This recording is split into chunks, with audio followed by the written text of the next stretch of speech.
ওই জায়গায় গেলা তৌহিদে গেছো গা, ওই জায়গায় গেছো জাহান্নামে গেছো গা? না না না, এমন দুনিয়াতে কোন স্থানও নাই না, জায়গাও নাই, সব তোমার অন্তরে।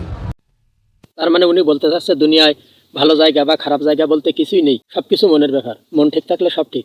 তার মানে আপনি মন ঠিক রেখে সিনেমা হলেও যেতে পারবেন, কোনো সমস্যা নেই। গানের মজলিসেও যেতে পারবেন বা মদের আসরেও যেতে পারবেন। মন ঠিক সব ঠিক, কথাটা একেবারেই ভুল।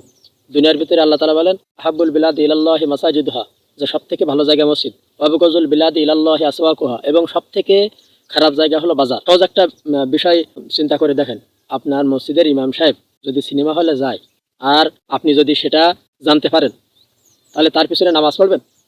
সে যদি বলে যে আমি সিনেমা হলে গিয়েছিলাম ঠিক, কিন্তু আমার মন ঠিক ছিল, তাহলে ওই বাবার যে সমস্ত মুরিদ আছে তারা কি মনে করবে? তারা তো কোনো পাপকে পাপই মনে করবে না, তারা মনে করবে যে মন ঠিক সব ঠিক।